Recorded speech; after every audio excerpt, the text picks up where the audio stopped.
The church doors slammed open. Every head turned.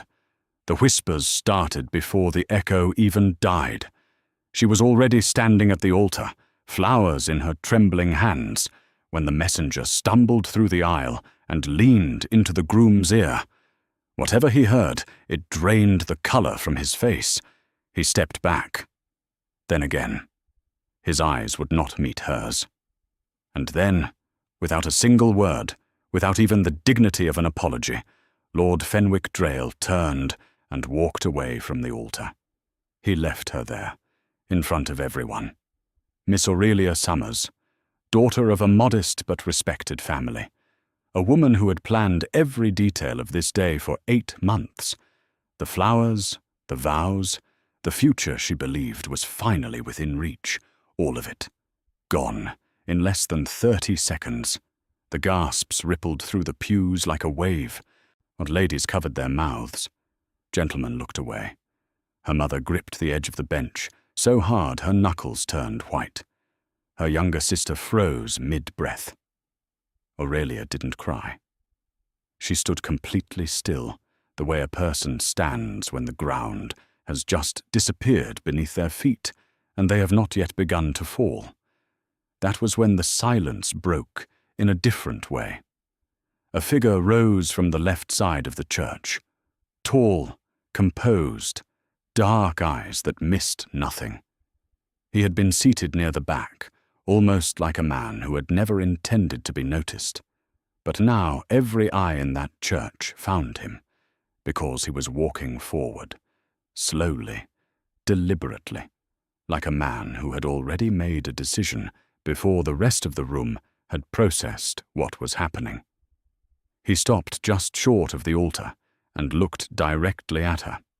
His voice was low, but the church was so silent that everyone heard every word. "If you will have me," said the Duke of Carver, "I will not walk away." Nobody breathed. "Now, before we go any further, tell me this. If the man you loved left you at the altar, and a duke stepped forward in front of everyone, what would you do? Drop your answer in the comments. Tell us where you are watching from, because this community is growing, and we love seeing you here.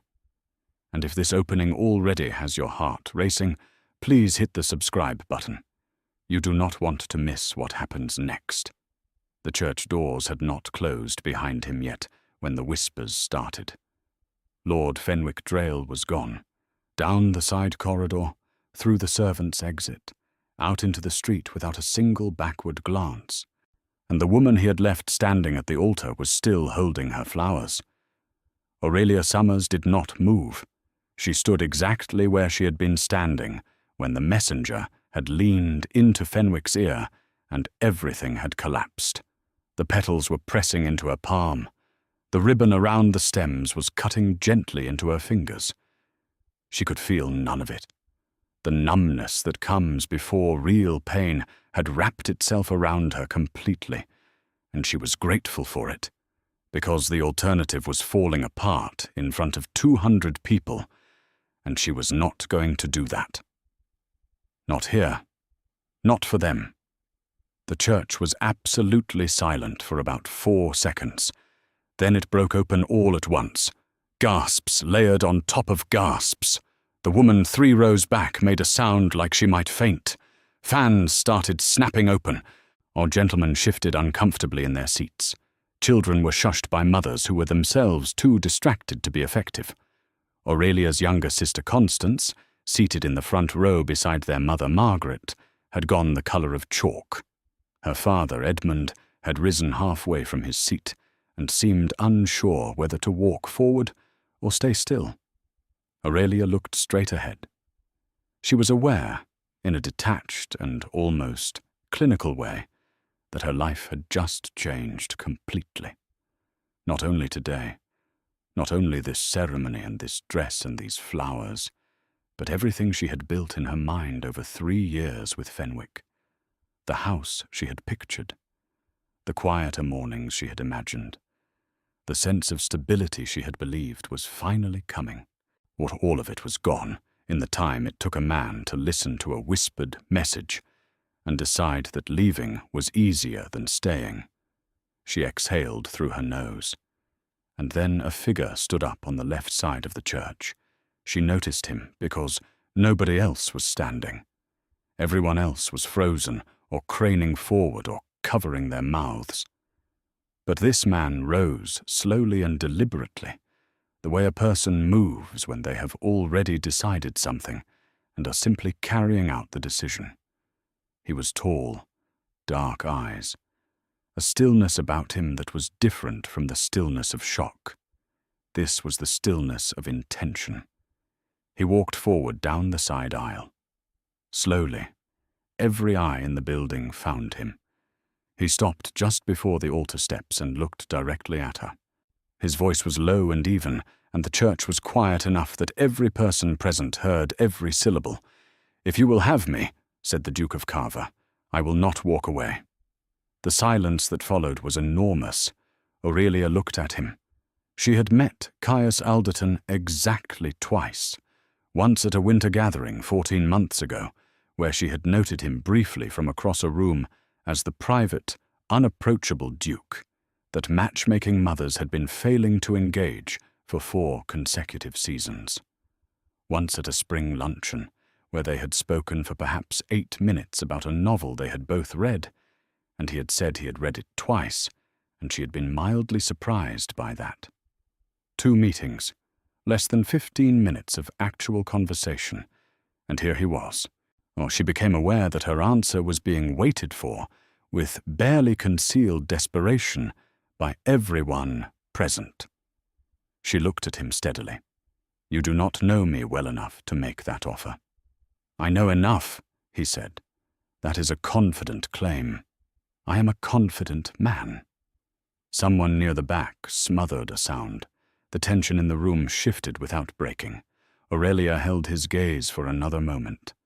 Then, quietly enough that only he could hear, she asked, "Why?" He did not hesitate. "Because what just happened to you was wrong, and because I am in a position to prevent what comes next." She understood exactly what he meant. She was not naive about the mechanics of her social world. A woman left at the altar was not simply embarrassed. She was marked. The invitations would stop. The eligible men would look elsewhere. Her family's already modest reputation would absorb damage they could not recover from easily. She had understood all of that within 30 seconds of Fenwick's disappearance, and it had settled in her chest like cold stone beneath the shock. The Duke was offering his name as a shield, but there was something in his eyes she could not entirely categorize as calculation, something steadier and less readable than simple strategy. She thought about Fenwick's back as he walked through that door. She thought about her mother's face this morning at breakfast, bright and full of a happiness that now felt unbearable to remember. She thought about 3 years and what they had turned out to be worth. She lifted her chin. "Very well," she said. The church exploded. Her father's hat fell off when he stood. Her mother made a sound that was somewhere between devastation and sudden, desperate relief. Constance grabbed the pew in front of her with both hands. The guests became a single mass of overlapping voices and snapping fans and urgent whispered questions. The Duke stepped forward and offered his arm. She took it. It was completely steady beneath her hand, not performatively so, just solid, the way something is solid when it has decided not to move. They walked out through the main entrance, not the side door, not the servants' exit, through the arch, past every face, under the full weight of every pair of eyes in that building, and out into the London sunlight. She did not cry. The Duke's carriage was at the bottom of the steps. The footman opened the door. She stepped in and sat and looked at her hands, still holding the flowers, because she had forgotten somehow to put them down. He sat across from her. The door closed. The crowd noise muffled and faded. Neither of them spoke for a moment. Then Aurelia said, "I do not know your given name." Caius, he said. Caius Alderton. Caius. She tried the shape of it. I am Aurelia Somers, though I imagine you knew that. I did. London moved past the window, ordinary and indifferent. I need to ask you something directly, she said. Ask. Did you plan this? He looked at her steadily. No, but I do not regret it. She studied his face for signs of deception and found nothing she could identify as such. Whether that meant honesty or exceptional control, she could not yet tell. What happens now? She asked. That depends on you. But if you choose to accept the offer fully, or I will speak with your father this evening, we can have a formal announcement within the week. Society will follow the more interesting story. It always does. He said it without sentiment, clean and direct and practical. She had expected to find that cold. Instead, she found it steadying. She had had enough of sentiment today. What do you want in return? She asked. No one does this for nothing. Something crossed his face. Brief. Not offense. Something more layered. A genuine partnership, he said. Someone who will not pretend. I am very tired of pretending, Miss Somers. She looked at the flowers in her hands. The white roses were bruising at the edges from being held too long. She set them on the seat beside her. I will think about it, she said. Of course, he said. He turned and looked out the window and did not press her further. That small, quiet restraint was the first thing he did that surprised her in a way that had nothing to do with the drama of the morning. It was simply respect. She had not expected that. Not today. She looked at his profile as the city moved past and felt, underneath all the grief and anger and exhaustion, the first faint thread of a question forming. Not about her future, not about the arrangement, but about him specifically. Who are you, really? And somewhere beneath the wreckage of the worst morning of her life, she found she wanted to know. The Somers household was chaotic underneath a thin surface of control. Constance had already burned through 3 handkerchiefs and was on her 4th. Mrs. Pratt, the housekeeper, had responded to the crisis the way she responded to everything, by making large quantities of tea that nobody touched. Aurelia's father, Edmund, had paced the length of the sitting room 11 times since they arrived home, and her mother Margaret sat with her hands folded so tightly her rings had left marks on her fingers. Aurelia sat in the center of all of it, composed in the way that people are composed when the alternative is unthinkable, and waited. At 7 o'clock precisely, the Duke of Carver knocked on their front door. He had not sent a note ahead. He simply appeared, which was technically improper, and Edmund Somers answered the door himself, which was something he had not done for a visitor in over a decade. Something about the Duke seemed to rearrange the ordinary rules of things without anyone quite deciding to allow it. They sat in the drawing room, the slightly worn one with the curtains that had faded at the edges and the fireplace that always smoked a little on the left side. The Duke sat in the armchair and looked neither uncomfortable nor performatively comfortable. He simply occupied the space and spoke directly. You want to know why? He said to Edmund. And you want to know what my intentions are toward your daughter. Edmund, who had spent 30 years as a solicitor and had the permanent, professional suspicion to prove it, looked at him without softening. Those are the 2 things. The why is simple. What happened today was wrong, and I was in a position to act. I am not a man who looks away from injustice because acting is inconvenient. He paused. My intentions are serious and honorable. I am not offering charity. I am proposing a marriage with full respect for your daughter and full responsibility for everything that entails. Margaret's hands tightened slightly in her lap. Aurelia caught it and looked away, because, Her mother's hope was the most painful thing in this room, and she could not let it influence her. Edmund studied the Duke for a long, measuring moment. Then he said, "I would like to speak with my daughter privately." The Duke rose without hesitation or visible offence, and left the room. The door closed behind him, and Constance could be heard in the hallway, making a startled noise before retreating upstairs. Edmund looked at his daughter. The professional face came off completely. Underneath it was just her father, tired and aching. "How are you?" he asked. "I am managing." "That is not what I asked." Aurelia looked at her hands. "I am hurt and angry, but I am not broken. I need you to know that. Papa." He was quiet. Then, "What do you think of him?" "I think he is honest, or consistent enough in his honesty that the difference hardly matters on short acquaintance." He almost smiled. "What do you want to do?" "I want to go in there and set a condition," she said, "and see how he responds to it. That will tell me more than another hour of conversation." Her father looked at her for a moment, then walked to the door and called the Duke back. Caius stood near the fireplace and waited. "I have one condition," Aurelia said. "Name it." "I will not be decorative. I will not manage dinner parties, and smile and stay quiet. If I agree to this arrangement, I am a full partner. My opinions will exist and I will use them. If that inconveniences you, but I am the wrong woman." The silence was brief. "I did not ask the wrong woman," the Duke said. Her mother exhaled so softly it was almost inaudible. 3 days later the announcement was in the papers.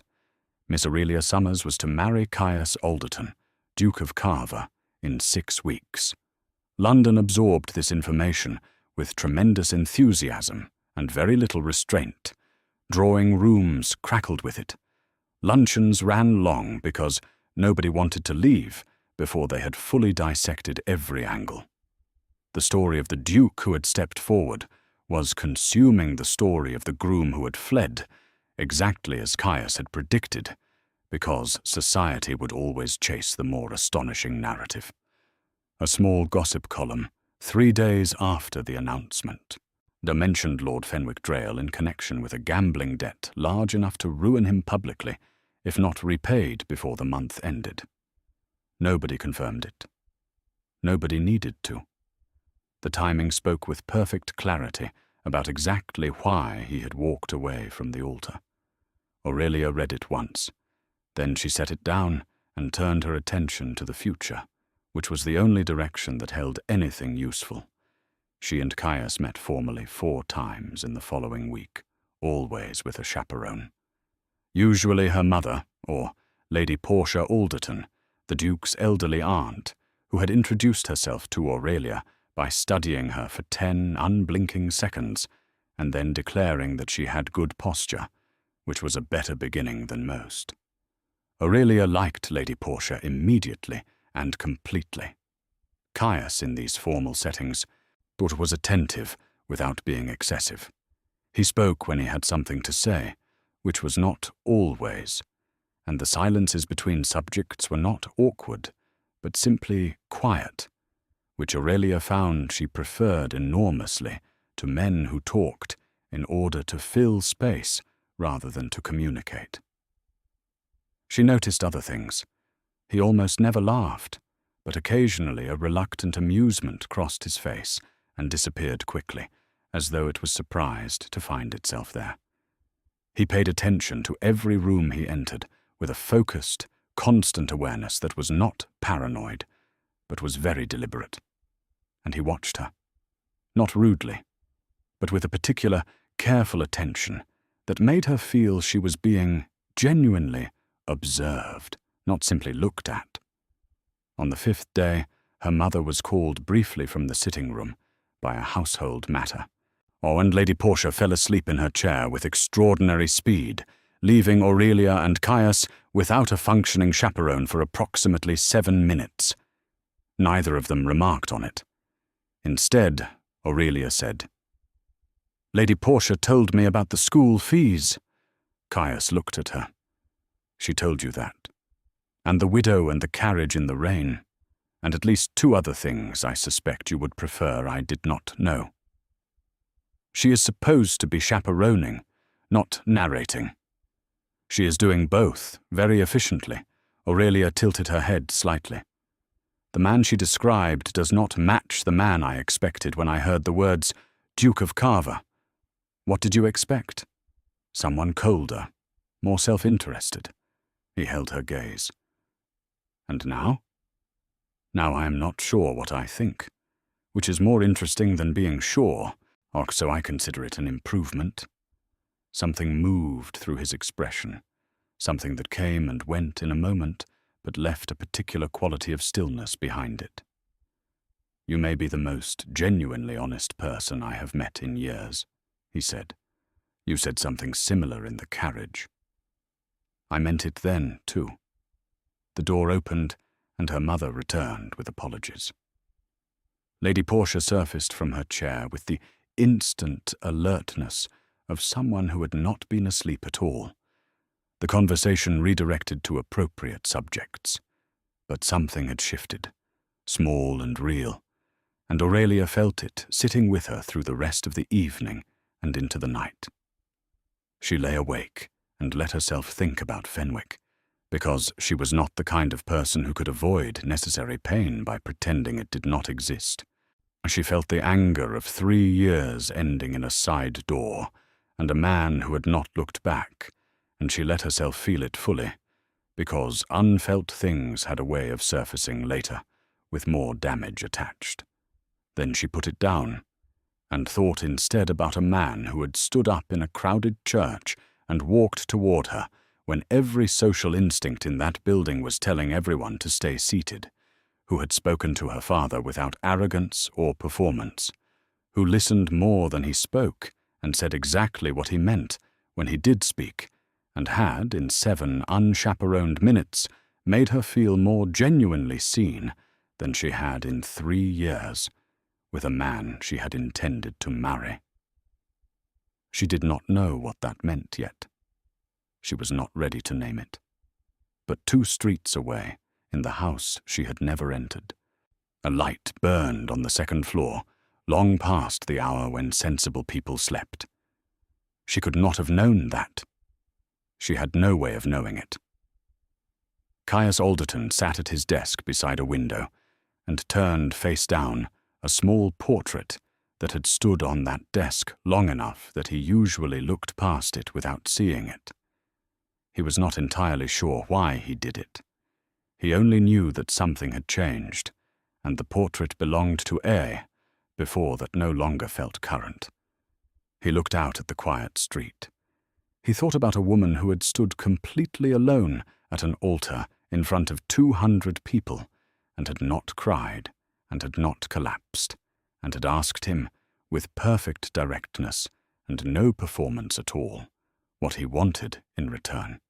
He thought about the flowers she had set on the carriage seat when she was done with them, and the Duke of Carver, who had not smiled easily in longer than he could accurately recall, found something very close to one, crossing his face in the dark and the quiet.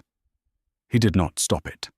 The wedding was not what anyone expected, not because it was small, though it was considerably smaller than the spectacle that had been planned for the Betrayal union.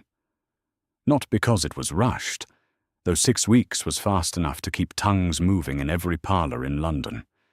It was unexpected because of the feeling inside the church. The last time Aurelia had stood at an altar, the air had been thick with the particular tension of a performance, everyone dressed and positioned, and waiting for a ceremony that was really more about appearances than anything else. This time the church was quieter. The guest list was a fraction of the previous one. Edmund Somers stood beside his daughter with a steadiness that came from genuine feeling rather than obligation. Margaret sat in the front pew beside Constance, who was gripping her mother's hand hard enough to be uncomfortable, and did not seem to care. Lady Portia sat directly behind them, upright and alert, wearing an expression that on another woman's face might have been called moved, though she would have denied it categorically. And then there were the Duke's people. His solicitor, Mr. Graves, a thin, precise man who had served the Alderton family for 20 years and looked at everything with the careful eyes of someone who had seen fortunes built and dismantled. His closest friend, Lord Bellamy Hurst, who was broad-shouldered and openly warm in a way that contrasted dramatically with the Duke and seemed completely comfortable with that contrast. Lord Hurst had shaken Aurelia's hand at the pre-wedding introduction and said, with obvious sincerity, that Caius had made a better decision in one impulsive moment than most men managed in a lifetime of deliberate ones. She liked him immediately. There was also Lady Hurst, Bellamy's wife Theodora, who had the bright, precise manner of a woman who noticed everything and catalogued it efficiently. She had taken one long look at Aurelia during the introduction, and then leaned slightly toward her husband and said, quietly but not quietly enough, "She will be absolutely fine." It had been meant as reassurance. It had also been clearly a verdict. Caius had arrived before her. He stood at the altar and watched her walk toward him with that particular focused attention she had come to recognize over the past 6 weeks. Not performance, not nerves, just presence. He was simply fully there, watching her come toward him, and something about that steady watching made the walk feel less like a march and more like a choice, which it was. She reminded herself of that. She had made this decision with clear eyes. She was keeping it with clear eyes. The ceremony was brief and genuine. The vows were the traditional ones, but Aurelia meant every syllable, and she could tell from the quality of his voice, low and certain, that he did too. When it was done, and they walked out together into the afternoon light, she felt something she had not expected to feel. Not relief exactly. Something quieter than that. Something more like the feeling of a door closing properly, the clean, small sound of a latch finding its place. The reception was held at Carver House, which was the first time Aurelia had been inside it. She had expected grandeur because everything she knew about the Duke suggested it. She had not expected warmth, but Carver House had it, not in the obvious decorative way of houses that were trying to impress, but in a deeper way. The rooms were large, but the furniture was chosen for use rather than display. The walls held paintings that looked genuinely loved rather than acquired. The staff, who she met briefly and in rapid succession, had the particular ease of people who worked in a place where they were treated decently. She filed every observation quietly and said nothing. The reception moved with the specific energy of an event that was too interesting for anyone to be bored by. Lord Hurst told 3 separate stories about Caius that were each more revealing than Caius clearly wished them to be, and Caius bore this with the patient expression of a man who had long since accepted this as the cost of the friendship. Lady Portia circulated through the room with the controlled precision of a general surveying her territory. Constance, who had cried twice during the ceremony and once during the carriage ride over, was now on her 2nd glass of champagne and talking with Mr. Graves about legal reform with an intensity that appeared to be mutual. Edmund Somers stood near the window, with a glass he barely touched, and watched his daughter moving through the room. Aurelia crossed to him when she had a moment. "Oh, you look like you are calculating something," she said. "I am always calculating something," he said. "It is a professional hazard." He was quiet for a moment. "He watches you." "I know." "Not the way men usually watch women at events like this. Not as though you are something to be admired or managed.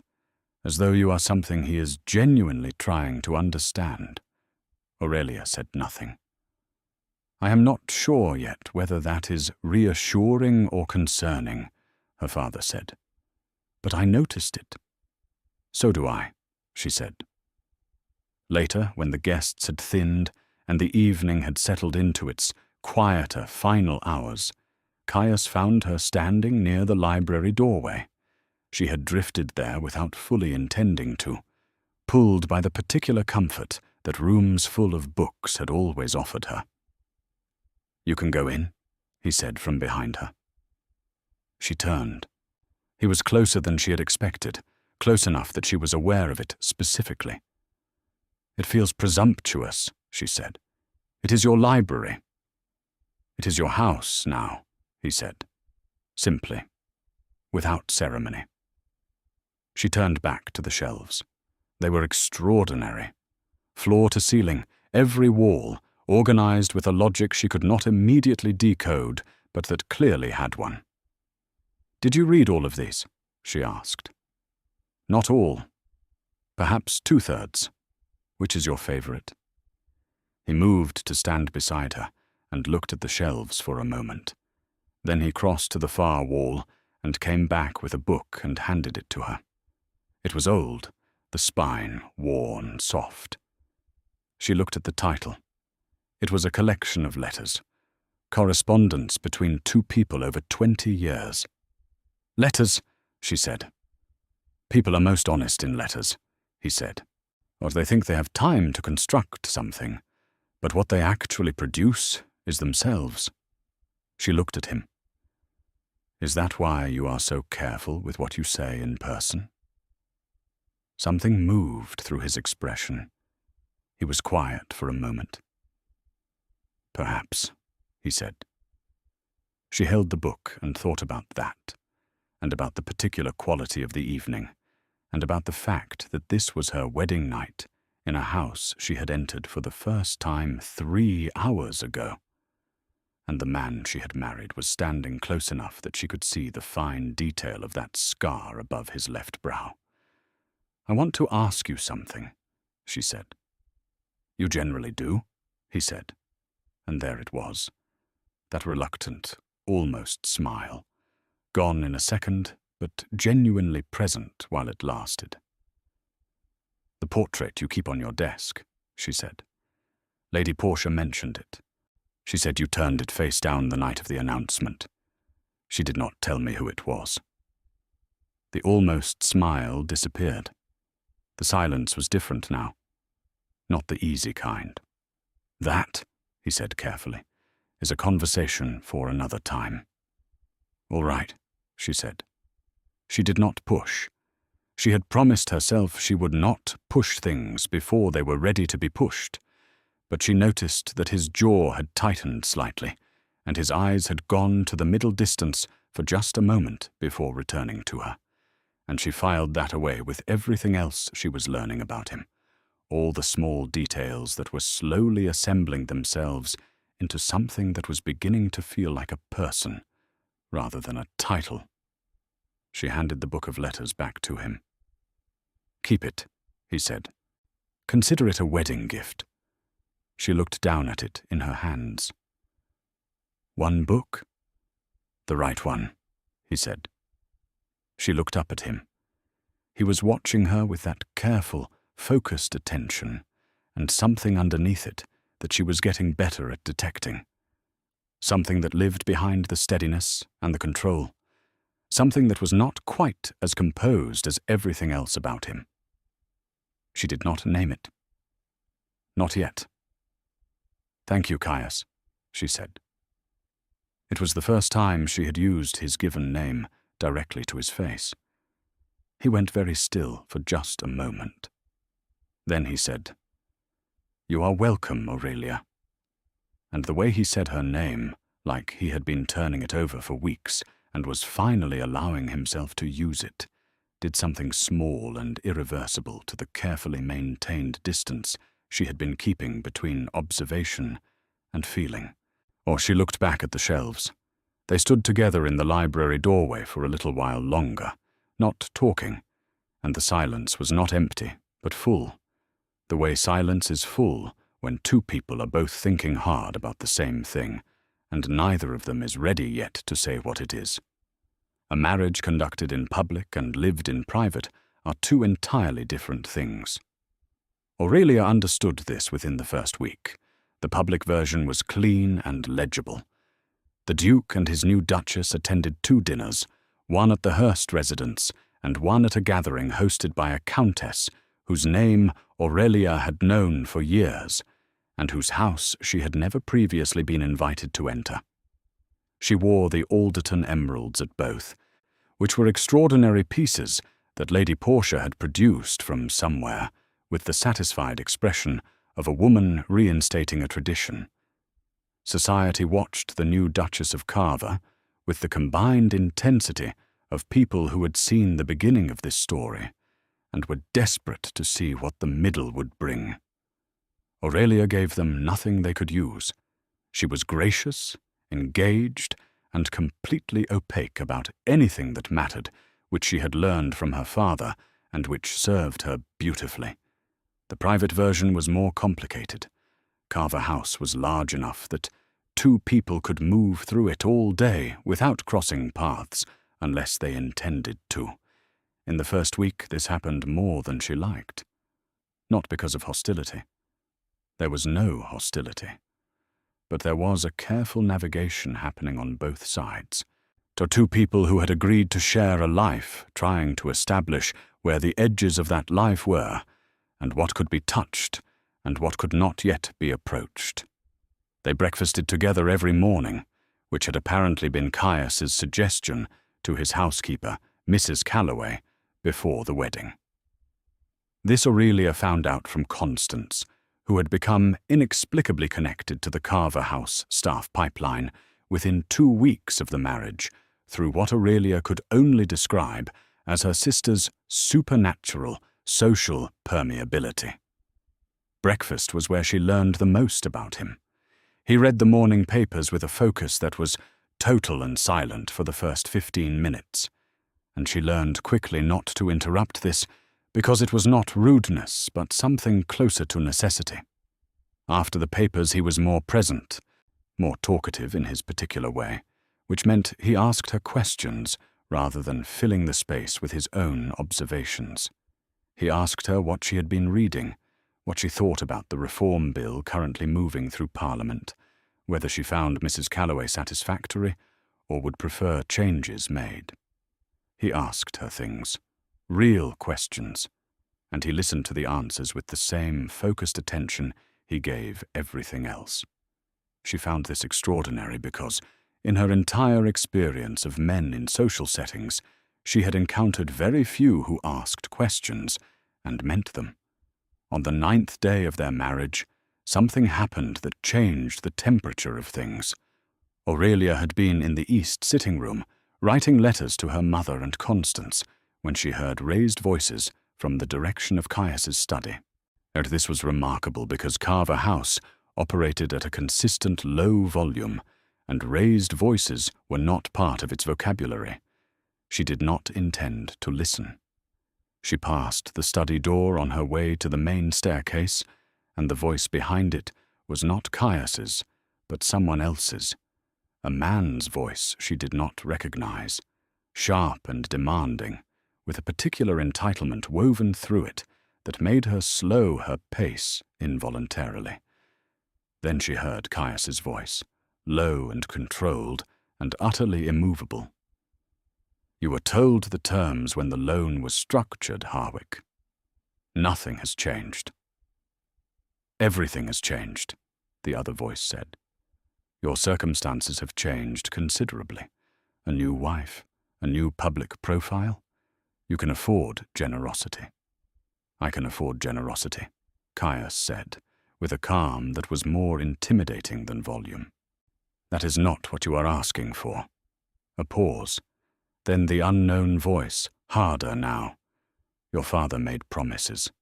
My father made many promises. I am not my father." The silence that followed that sentence had weight in it. Aurelia moved on from the door before she heard anything else, but those words stayed with her for the rest of the afternoon. "I am not my father," the way he had said it. Not angry, exactly, but with the particular flatness of a sentence that had been said so many times internally that saying it aloud had become reflexive and necessary. She thought about the portrait on his desk, the one turned face down. She thought about the careful way he inhabited his own house, not as someone completely at home in it, but as someone who had made a deliberate decision about how to occupy a space that had not always felt like his. As that evening at dinner, she waited until the servants had cleared the second course, and they were alone with their wine and the comfortable quiet that dinners between them had started to develop, and she said, "Who is Harwick?" Caius looked up from his glass. "I was not listening intentionally," she said. "I passed the door." He held her gaze for a moment. His expression did not close the way she had half expected it to. Instead, something shifted, a small, deliberate opening, like a window moved an inch. "An associate of my father's," he said. "Men who believed the Alderton name was a resource they could draw on indefinitely. There are several of them." "And your father," she said carefully. "Is he gone?" 4 years ago. He turned his wine glass slightly on the table. He was not a man who managed his responsibilities carefully, and I have spent most of my adult life correcting the results of that. She was quiet for a moment. "The portrait," she said. He looked at her. Something moved behind his eyes, complicated and old. "His," he said. Simply. One word. She understood now, the turning of it face down on the night of the announcement. Not grief. Something more tangled and honest than grief. "I am sorry," she said. Not for the death, for the kind of father he had clearly been. "Do not be," he said. "It made me careful. Careful is useful." "Careful can also be lonely," she said. He went very still. She had not planned to say it. It had arrived from somewhere genuine and left her mouth before she could evaluate it. And now it was in the room between them, and she could not take it back and was not sure she wanted to. He looked at her for a long moment. His jaw was not tight, the way it had been the night of the wedding when she had asked about the portrait. His expression was something else, open in a way she had not seen from him before, unguarded in a way that felt almost accidental. "Yes," he said quietly. "It can be." She held that moment carefully, the way you hold something that might be delicate without being entirely sure. And then she picked up her wine glass and moved the conversation forward to something lighter, because she had learned from him that restraint had its own value, and she did not want to take more of him than he had offered. But later that night, in the adjoining room that connected to his through a door they had not yet opened, she lay awake and thought about what it meant that the most controlled man she had ever met had just answered her honestly about loneliness without any apparent attempt to deflect it. She thought about what Lord Hurst had said at the wedding reception, how he had pulled her aside while Caius was occupied with another guest, and said, quietly and with evident sincerity, "He has not laughed easily since he was perhaps 22. I want you to know that. Not to pressure you, just so you understand what you have actually changed by being here." She had not known what to do with that then.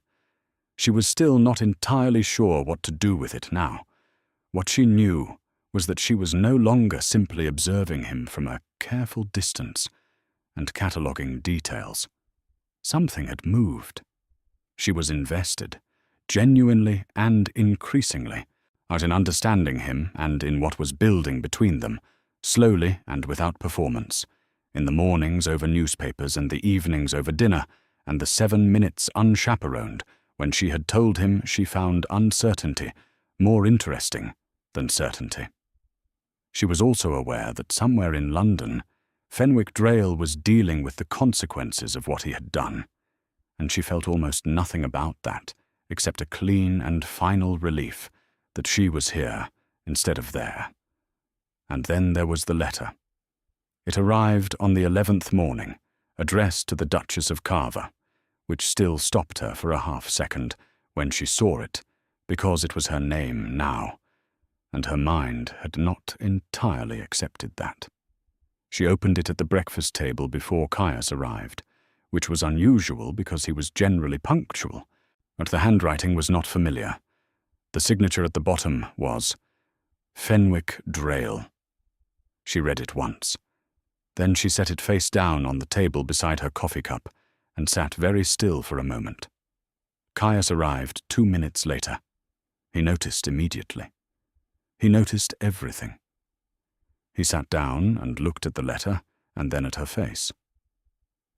"Do you want to tell me?" he asked. She turned the letter over and slid it across the table to him. He read it. His expression did not change visibly, but something in his stillness intensified, the way water looks still on the surface when there is a great deal of movement below. He set it down. "He wants to explain," Aurelia said. Her voice was steady. "He says he had no choice. He says the debt would have destroyed both families, and he panicked. He is asking for a private conversation." Caius said nothing. "I am not going to meet him," she said. "I want to be clear about that. But I thought you should know it arrived." He looked at her. "You do not owe me an account of your correspondence." "I know," she said. "I showed you because I wanted to. Not because I felt I had to." He held her gaze. That openness from the night before was still there, slightly, like something that had been permitted to remain. "All right," he said. She picked up her coffee. He picked up his paper. The morning continued, but Caius did not read the paper that morning with the focused totality he usually brought to it. His eyes moved across the lines with less certainty than usual, and twice he turned a page and then turned it back. Aurelia noticed. She said nothing. She simply sat across the table from her husband of 11 days and drank her coffee and understood, with a clarity that felt like something arriving rather than something decided, that she was beginning to care about him in a way that was no longer theoretical, and that realization was both the most frightening and the most alive she had felt since before a messenger had walked down a church aisle and destroyed what she had thought was her future. She thought, perhaps it was not destroyed. Perhaps it was simply replaced with something real. The letter from Fenwick was not the last disruption that month. 3 days after it arrived, Lady Portia appeared at Carver House at 10:30 in the morning without sending word ahead, which was her established method of arrival, and which the staff had clearly learned to accommodate without visible alarm. She came into the morning room, where Aurelia was working through the household accounts, and sat down with the directness of someone who had not come for pleasantries, and said, "There is something you need to know before you hear it from someone less reliable." Aurelia set down her pen. "Tell me." "Fenwick Betrayal has been speaking. Quietly, in the clubs, in the places where men say things they believe will not reach women. He is suggesting that the marriage was engineered, that Caius had prior knowledge of the debt and used it to position himself." Aurelia was very still. "He is saying Caius arranged for him to walk away. He is implying it with enough care that he cannot be directly accused of saying it, which is the most cowardly form of slander available." Lady Portia's expression was magnificently contemptuous. "The story is reaching drawing rooms, slowly, but it is moving." "Does Caius know?" "He knows, or he has known for 2 days. He chose not to tell you, which I consider a mistake, which is why I am here." Aurelia absorbed this. The first feeling was not anger at Caius for not telling her. The first feeling was something colder and more focused, directed entirely at Fenwick, who had not only walked away from her publicly, but was now using his cowardice as material to damage the man who had stepped forward. The second feeling, arriving close behind the first, was something that surprised her with its intensity. It was protectiveness. Of Caius. Of his name and his reputation, and the carefully built life he had spent years constructing from the wreckage his father had left him. She stood up. "Where is he?" she asked Lady Portia. "In his study. He has been there since early morning." "Mr. de Graves arrived an hour ago." Aurelia walked to the study and knocked once and opened the door without waiting for an answer. Caius looked up from the desk. Mr. Graves, seated opposite him, turned with the carefully neutral expression of a man trained to react to nothing. "Give us a moment, please," Aurelia said to Mr. Graves. He looked at Caius. Caius gave a slight nod. Mr. Graves gathered his papers and left, closing the door behind him with the quiet precision of someone who understood he had just been moved out of a room by a duchess and found no fault with it. Aurelia looked at her husband. "You should have told me," she said. "I was managing it," he said. "I am sure you were." "That is not what I said." She came further into the room and sat in the chair Mr. Graves had vacated and looked at him directly. "We are partners. Or you said so before we were married. I said so before I agreed. A partner does not manage things away from me to protect me. A partner tells me what is happening, and we manage it together." He held her gaze. Something in his expression shifted, not defensively, but genuinely, the look of a man encountering a fair argument. "You are right," he said, simply and without qualification. She had expected more resistance. The lack of it disarmed her slightly. "Tell me everything," she said. He did. Fenwick's debt was older than Aurelia had known, accumulated over 4 years through a combination of poor investments and a gambling habit that had been carefully concealed from everyone, including her. The creditor had set a final date 3 weeks before the wedding. Fenwick had attempted to find alternate solutions, and found none. Walking away had been, in his own calculating assessment, the least damaging option available to him personally, with no consideration given to what it would cost Aurelia. The slander now circulating was, in Caius's precise assessment, the action of a man who needed someone else to carry the weight of his own disgrace. "He cannot prove anything," Caius said, "because there is nothing to prove. I had no prior knowledge of his debt. I acted in the moment because it was the right thing to do." "I know that," Aurelia said. "Society may not." "Then we give society something clearer to look at." She thought for a moment. "The Whitmore Spring gathering is in 10 days. Everyone will be there. We attend together, visibly and without any suggestion of strain. And we are so clearly and genuinely what we are that the story Fenwick is circulating has no surface to attach itself to." Caius looked at her. "You make it sound simple." "It is not simple. It is deliberate. There is a difference." She met his eyes. "Unless you have a reason to believe we cannot appear genuinely united." The question was underneath those words, and they both heard it. He looked at her for a long moment, with those dark, careful eyes, and then he said, "I have no such reason." Something in the room changed, not dramatically, quietly, the way rooms change when something that has been approaching for some time finally arrives. "Good," she said. "Then we go." The 10 days between that conversation and the Whitmore gathering were the most honest days of their marriage so far. Something had shifted after the study. The careful navigation that had defined the early weeks was still present, but its quality had changed.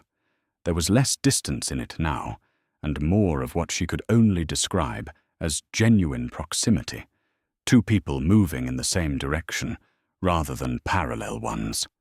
They walked in the garden in the evenings, which had apparently been nobody's habit before, and became theirs without either of them deciding it. He told her things during those walks. Not everything, not all at once, but consistently more than before. He told her about the years after his father's death, the scale of what he had inherited, and what that word actually meant when most of what you inherit is damage. He told her about Lord Hurst, who had been his closest friend since they were 17, and who had once, but in a moment of financial crisis, Caius had been too proud to discuss, deposited a sum of money into his account with no note attached, and never mentioned it. He told her that the only time he had come close to marrying before was 8 years ago, a woman he had genuinely admired who had chosen someone with a cleaner legacy and a simpler life, and that he had understood her reasoning and not blamed her for it, which was perhaps the saddest kind of acceptance. Aurelia listened to all of it and gave him things in return. Things she had not spoken about often. The specific texture of growing up in a household that was always just slightly stretched between what it was and what it needed to appear to be. Of the way she had learned to read rooms and people from a very young age, because knowing what a room needed from you was the safest way to move through it. The 3 years with Fenwick, and what they had actually been. Not a passionate love, but a careful, hopeful investment in a stable future, which made his leaving both a heartbreak and a particular kind of insult, because he had known what she was investing, and he had taken it anyway. "You are not what I expected," Caius said on one of those evenings. "You have said something like that before," she said. "I mean it differently now," he said. "Before I meant your honesty. Now I mean all of it." He paused. "I mean you specifically." She looked at him in the evening light, the garden quiet around them, the city present but distant, and she felt the full weight of what was building between them, not the arrangement they had agreed to in a drawing room with her father watching, but something that had been growing underneath that arrangement this entire time, fed by breakfasts and conversations and 7 unchaperoned minutes, and the study and these walks. She was in love with him. She did not say it. The timing was not right, and she was not yet certain enough of his equivalent feeling to say it without knowing what she would find on the other side of it. But she knew it, with the same clean, clear certainty with which she had known, standing at that first altar, that the ground had disappeared beneath her feet. This was different. This was solid ground. She was sure of that. The night before the Whitmore gathering, Constance came to dinner. This had become a regular occurrence. Constance had developed what could only be described as a deep personal investment in the Carver household, and Caius bore her energetic presence with a patience that Aurelia had come to recognize as genuine fondness rather than tolerance. He had given Constance access to the library, which had been an act of such precise understanding of what her sister needed that Aurelia had stood in the hallway afterward and pressed her hand briefly to her own chest. At dinner, Constance said, without any preamble, "I saw Fenwick Betrayal at a shop this afternoon." The table went quiet. "He looked terrible," Constance continued, with the unfiltered honesty that had always been both her most endearing and most alarming quality. "And he saw me, and he looked away very fast, which tells you everything." Caius said nothing, but something in his jaw moved once. "What did you do?" Aurelia asked her sister. "I looked directly at him for 5 full seconds, and then I walked away," Constance said, which I thought was the correct amount of acknowledgement for someone who does not deserve any. Aurelia looked across the table at her husband. He was looking back at her. There was something in his expression she had not seen before, something warm and specific present in his eyes without any attempt to conceal it. It lasted only a moment. Then it settled back into its usual steadiness. But she had seen it. She carried it with her into the next day. The Whitmore gathering was everything London society produced when it was fully assembled and at its best performance. The house was extraordinary, the rooms full, to the air thick with the specific combination of perfume and ambition and carefully managed conversation that defined the season at its height. Aurelia had been to gatherings of this scale before, always as a guest of moderate standing, always aware of the invisible tier system that organized who spoke to whom and for how long. She entered on Caius's arm as the Duchess of Carver, and the difference was immediate and total, and she was honest enough with herself to acknowledge that the difference mattered. What she had not expected was that it would feel secondary to something else entirely. She had expected to feel the weight of the evening's purpose, the calculated visibility, the need to appear exactly right. Instead, she was aware, predominantly and almost exclusively, of the man beside her. The steadiness of his arm, or the way he positioned himself slightly between her and the densest concentrations of people without making it obvious. The way he introduced her, not as his Duchess, a title, a possession, but as Aurelia, with a quality in his voice that anyone paying attention would have recognized as something beyond formality. Lord Hurst found them within the first 20 minutes, and shook Caius's hand, and kissed Aurelia's, and said, loudly enough for the surrounding cluster of guests to hear, "You two are the best thing to happen to this season, and I will fight anyone who disagrees." Lady Theodora Hurst, arriving at her husband's elbow, said more quietly to Aurelia, "He has been saying that to everyone for a week. It is working." Aurelia laughed. A real one. Unplanned. Caius turned to look at her when she laughed, or the way people turn toward something they find unexpected and want to see more clearly, and she caught him looking and did not look away. Neither did he. It was perhaps 4 seconds. In a room full of people it was nothing. It was also, she thought, everything.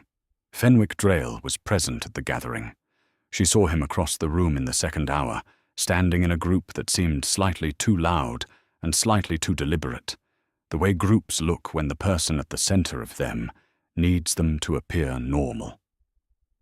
He looked across the room at some point and found her, and she was standing with Caius and the Hursts and Lady Portia and her father, who had been invited and had come with the quiet, upright dignity of a man who intended to be visibly present tonight, and Fenwick Drale looked at that group and looked away. He left the gathering an hour later. Aurelia knew because Lady Portia informed her with the brisk satisfaction of a general reporting a retreat. She felt a nothing, less than nothing, a clean, empty space where pain had briefly been.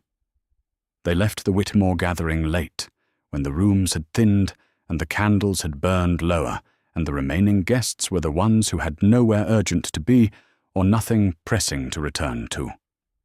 The carriage ride home was quiet, a good quiet, the kind that follows an evening that has gone exactly as it needed to and left everyone in it slightly lighter than before. Aurelia watched the city passing outside the window and felt the warmth of the evening sitting in her chest, the laughter and the Hursts and her father's steady presence, and Caius's arm and those 4 seconds when they had looked at each other, and neither of them had looked away. "It worked," she said. "It worked," he agreed, though I think Lord Hurst's contribution was not insignificant. Lord Hurst's contribution to most things is not insignificant.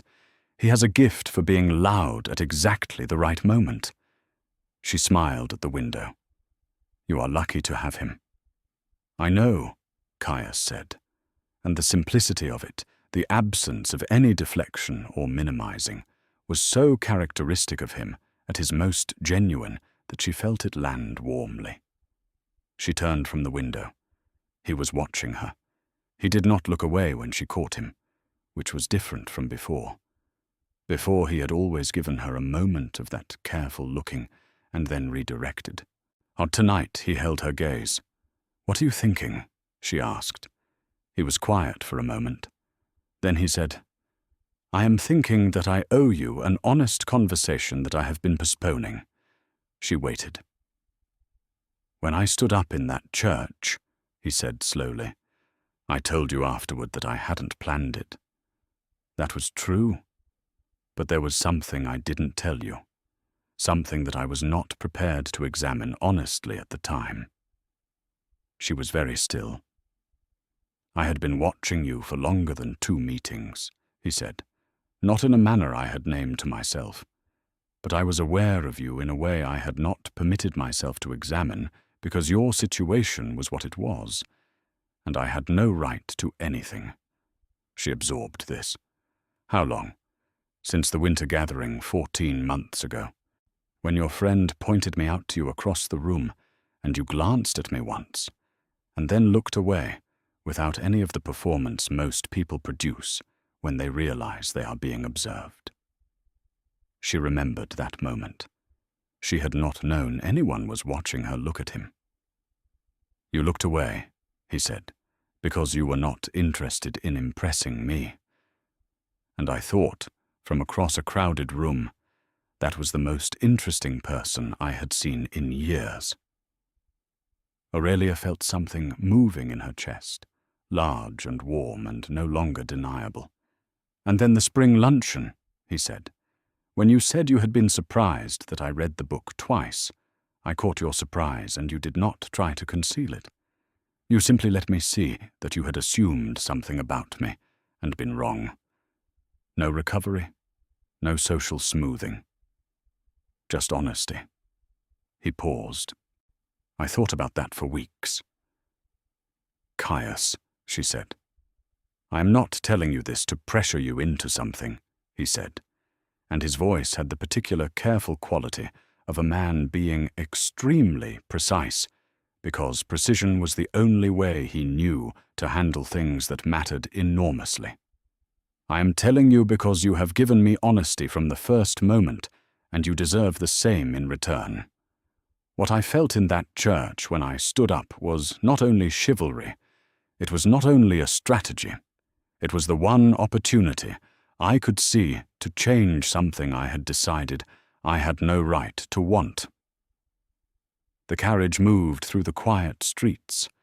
Aurelia looked at him, at this man who had turned a portrait face down on the night he had decided to step forward, who had raised a boy's school fees without telling anyone, who stood in rain rather than leave a widow stranded, who had asked her real questions and listened to real answers and been honestly lonely in a house full of things he had repaired at great personal cost. And she felt the full weight of what she had been carrying for weeks finally find its proper name. "I am in love with you," she said. No preamble, no softening, just the truth, exactly as it was. He went completely still, not the controlled stillness she had come to know as his default. Something different. The stillness of a man who has just heard something he had not allowed himself to expect, and does not yet entirely know what to do with it. "Aurelia," he said. "I am not telling you because you told me," she said. "I am telling you because it is true, and I decided in a church several months ago that I was done arranging my truth around what was convenient." Something happened to his face, something she had never seen before. Not the reluctant, almost smile. Something complete and unguarded and entirely real, a softening of everything he usually held carefully in place, and underneath it was a feeling so obvious and so long contained that she wondered how she had ever needed him to say it. He reached across the small space of the carriage and took her hand. Not a formal gesture, not a polite one, a real one. "I have been in love with you," he said quietly. since you set those flowers down on the seat beside you and looked at me and asked what I wanted in return. Because that was the moment I understood that you were not going to be grateful or overwhelmed or perform any of the things the situation seemed to call for. You were simply going to be exactly yourself, regardless of what that cost you. She looked at their joined hands. His was warm, completely steady. She looked up at him. We have been rather slow about this. We have been rather careful about this, he said. There is a difference. You sound like me. You have been an influence. She laughed again, that real unplanned one from the gathering, and he watched it the same way he had watched it then, like something that needed to be seen clearly. The carriage stopped. They were home. He helped her out, and they went inside together, past the staff offering quiet good evenings, or through the house that was hers now, in a way that felt completely true, to the library doorway where they had stood on their wedding night with a book of letters and a silence full of things not yet ready to be said. She stopped there. So did he. The door, she said, looking not at the library but at the one beside it, the connecting door between their rooms that had been closed for the 6 weeks of their marriage. He looked at her. I think, she said carefully, that it has been closed long enough. He held her gaze for a moment. Something in his eyes was entirely open. No calculation, no management, no careful assembly of the right expression. Just him. I think so too, he said. She reached up and touched the scar above his left brow, lightly, of the way you touch something you have wondered about for a long time and finally have permission to understand. He went still under her hand, but not in the tense way, in the way of someone allowing something. How did you get it? She asked. Fell from a horse at 16, he said, trying to impress someone who was not watching. Were they watching? No. Their loss, she said. He caught her hand as she lowered it from his face, held it the way he had in the carriage, real and warm and entirely without performance. I want to tell you something, he said, that I should have said sooner but did not know how to say, without it sounding like something I had constructed. Tell me now. You changed this house, he said. Not the furniture or the rooms, the quality of being inside it. I did not know it was possible for a place to feel different because a specific person was in it. I know that now. She felt those words move through her, quiet and deep, the way water moves through stone. Not dramatic, permanent. Caius, she said. Yes. Stop talking. He looked at her for one more moment, that open, unguarded look, and then he did what she had asked, and the library doorway held them, and the house was quiet around them, and the city moved through its indifferent nighttime business outside, and none of it mattered at all. Later, much later, when the house had settled fully into the small hours and the candles had burned low, Aurelia lay awake in a way that was entirely different from every other night she had lain awake in this room. Not with questions, not with careful observations to file and examine, not with the particular exhausting alertness of a person still trying to understand where she had landed, with something simple and warm and entirely at rest. Beside her, Caius slept with the specific quality of a man who had put something down that he had been carrying for a very long time. She looked at the ceiling. She thought about the morning a messenger had walked down a church aisle, and a man had walked away from her. And she had believed, in that first crushing moment, that what was collapsing was her future. She understood now that what had actually collapsed was the version of her future that was never going to be enough. What had replaced it was here, real and warm and honest and chosen, not fallen into, not performed, not arranged for the sake of anyone's comfort, including her own. Chosen, clearly and deliberately, at one real conversation at a time. Fenwick Drale was somewhere in the city, living with the consequences of the worst decision of his life. She felt, examining that fact one final time, almost nothing. Certainly no grief. Perhaps something very faint and distant that was adjacent to pity, because he had possessed something real and mistaken it for a liability, and walked away from it through a side door. That was not her problem. It would never be her problem again. Downstairs in the study, the portrait stayed face down on the desk. It would remain that way. 3 weeks later, Aurelia wrote a letter to her mother.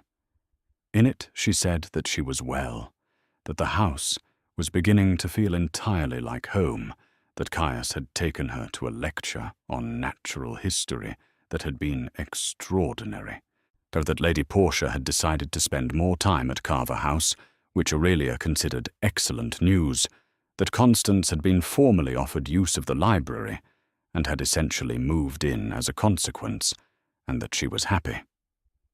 She paused over that last word for a moment, examined it, found it accurate. Happy. Not the careful, managed, hopeful happiness she had been aiming for through 3 years with a man who turned out to be aiming for an exit. Something sturdier, something with roots. She sealed the letter and set it with the outgoing post and went to find her husband, who was in the garden because it was their time for walking, and neither of them had needed to say so this morning. They had simply both arrived there. He was standing near the far hedge, looking at something, and she crossed the garden toward him. And when he heard her step on the path, he turned and looked at her, and the look on his face was the one she was still getting used to, the open one, the unguarded one, the one that had been underneath everything all along, waiting for someone to make it safe to exist. She reached him. He offered his arm. She took it. They walked. The city moved around the walls of the garden, noisy and indifferent and full of its ordinary business, and inside those walls everything was quiet and warm and entirely, completely theirs. In the church where it had all begun, the flowers from a different wedding had long since been cleared away. The candles along the altar had been replaced and lit for other ceremonies, other promises, other people standing at the edge of the rest of their lives. But in the register of marriages, kept behind the vestry door, where 2 names were recorded in the neat, permanent hand of the officiating clergyman, with a date and a witness signature below. Caius Alderton, Duke of Carver. Aurelia Somers, now Alderton.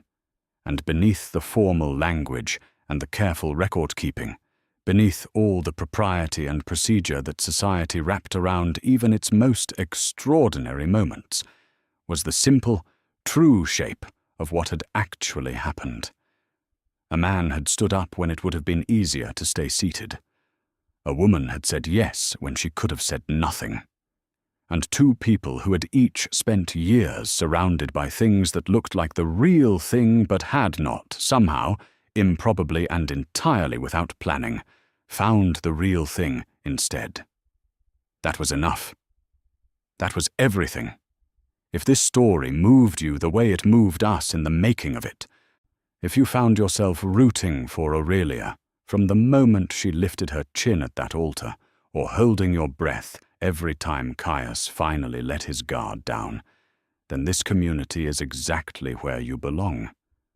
Drop a comment and tell us, was there a moment in this story where you knew these 2 were meant for each other? We want to know your exact moment.